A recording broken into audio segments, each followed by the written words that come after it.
Good Morning Kentucky starts now.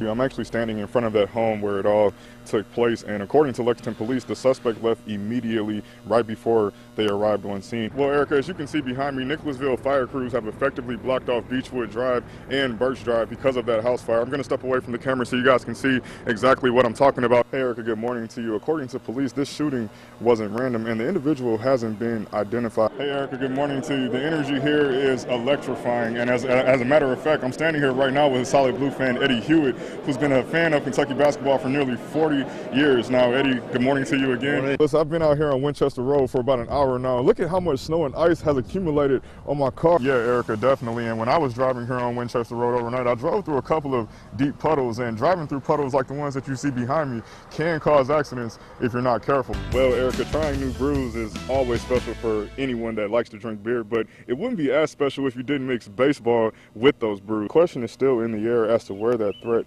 might have came from after it was found written on a restroom stall here at the high school last Friday. Parents here in Scott County have made it clear they are not sending their kids to school today. So when I was here on High Street Wednesday, the flooding was so bad it almost looked like a swimming pool, and officials had to close off this entire intersection. Yeah, Erica, you're exactly right. And the criticism surrounding House Bill 205 has permeated across the state, and now superintendents are hoping for a final solution when the bill is discussed in committee later this morning. Hey, good morning. So, Doug and Erica, here's the main issue. Because of the teacher sick-out, several school districts are scrambling all across the board to try to find substitute teachers to fill those vacancies. Well, guys, first and foremost, hopefully it won't be as snowy as it is now. Hey, Erica, good morning to you. Of course, rain conditions always ruin everything, but anyone at home that owns cats or dogs can get these vaccinations a little cheaper this time around. Doug, it's funny that you said something about road closures, because I'm here on Vine Street, which is one of the roads that will be closed this morning when Wrigley Media Group begins filming scenes for the stand-in featuring Drew Barrymore. Nothing has really changed with these roads, but I want to show you something, Erica. Whenever snow mixes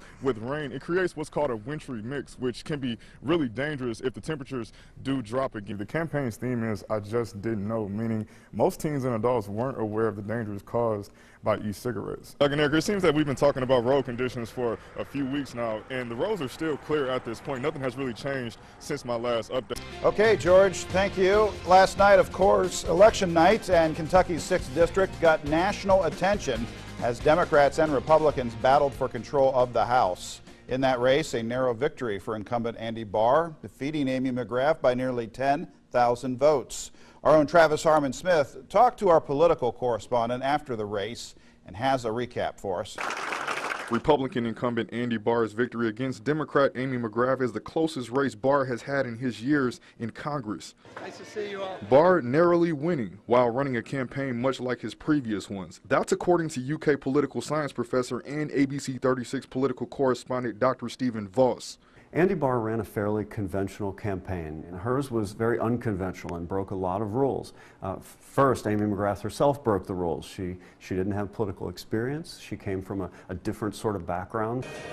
The two very different campaigns drew a similar number of votes, with Barr winning by 3 points, 51 to 48, and just 9,738 votes. Dr. Voss says it was a close election, but not because of the candidates on the ballot. Andy Barr won, but very narrowly. And he shouldn't have had an election that was that close. It's not really Barr's fault. The problem is that it's a midterm year with a president who has very high unpopularity in terms of voters across the country. Democrats were very motivated to turn out to send him a message. That message of opposition ended up flipping the U.S. House, something Congressman Barr will find frustrating when he returns to Washington. There's a big difference in the House between being in the majority and being in the minority. You lose a lot of power. In the Senate, things aren't quite the same. Her office's mission is to completely eliminate homelessness, but that starts with helping people survive the cold. But a plan was developed back in 2014, and basically what Lexington realized is in our city we are a very compassionate city, so that we have the ability to expand our shelter capacity so that absolutely no one has to be on the streets during these cold temperatures. With that in mind, her office set out to coordinate funding to expand Lexington shelters and create systems to get people indoors during winter night. She's known for her hard work and dedication, and because of those attributes, Thomasina Grider is making history. This is actually where my passion is. On February 4th, the Lexington native became the city's first ever black woman to be promoted to sergeant, but she never thought she would be offered this type of distinction. I went through the process before and I was on the list, and the list didn't go deep enough to select me. That's a little discouraging because you go through the whole process and the list is good for 2 years. She first joined the Lexington Police Department 13 years ago, starting out patrolling Lexington streets. She says the work of a patrol officer is what propelled her the most. In patrol, we respond to all calls, any calls. If you call the police, then we go to the calls and we take care of the situation there. Sometimes you'll have backup, sometimes you won't have backup.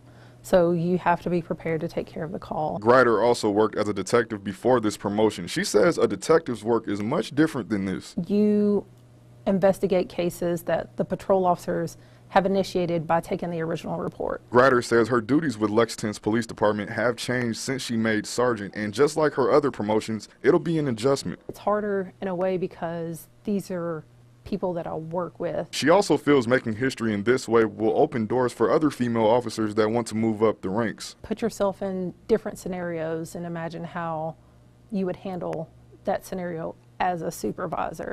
Travis Harmon-Smith, ABC 36 News. My wife and I went to school in Lexington. We graduated. Lived there in Lexington for 8 years, but then moved out to Colorado in 2004. For Corey Stearman, that was 15 years ago, and now he's here in the Music City rooting for Kentucky in the Sweet 16. With 24 hours left until game time, Stearman is ready for the opening tip. I'm not originally from Lexington, but I've been a fan for 40 years. 4 decades of Kentucky basketball tradition for Mike Williams, and now he's here for tonight's Sweet 16 against Houston. P.J. Washington's injury status is still a concern within the Cats fan base, but not for Williams. It's so exciting. It's a huge shot. That's the feeling Richard Blair experienced when Kentucky guard Tyler Hero let it rain from downtown. Fayette County school officials say at least 40% of their staff called in sick today. Without enough substitute teachers, it's forcing the district to cancel school. It's being called a teacher sick out in response to House Bill 525, which would change the structure of the Teacher Retirement System Board of Trustees, which is responsible for the management and operation of the pension system. House Bill 525 was filed by Republican Representative Ken Upchurch of the 52nd District. The bill would strip the ability of the Teacher Retirement System to elect 7 of their own trustees to the 11-member board and would put in place a system that would nominate 1 member from 7 different affiliated groups. The KEA, along with the associations of retired teachers, school boards, school superintendents, and professional educators will all submit 1 person for nomination. The Kentucky Associations of CPAs and bankers will each get a nomination, each of which will have to have experience in accounting and finance, respectively. Representative Upchurch issued the following statement saying, quote, "We have been working for more than a week on a committee substitute that will not only increase the say teachers have, but also the voice of retired educators." He went on to say that despite this, he is hopeful that the committee can still have a rational conversation on House Bill 525. KEA President Stephanie Winkler voiced her concerns on a live Facebook video urging all protesters to not support House Bill 525. She says the board is fine how it is. This is the official Hall of Fame for men's college basketball.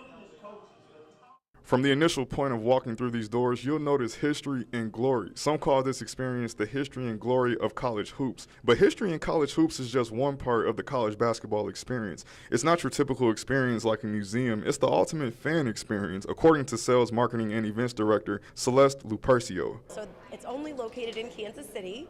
And in addition to being a Hall of Fame, we are an attraction. So there are over 20 dynamic, interactive exhibits that you can engage in. She's referring to areas that you see here where families and kids can show off their basketball skills playing 5-on-5 pickup or with these interactive games, and even practice their broadcasting skills at this ESPNU desk. And all of the equipment is authentic, regulation.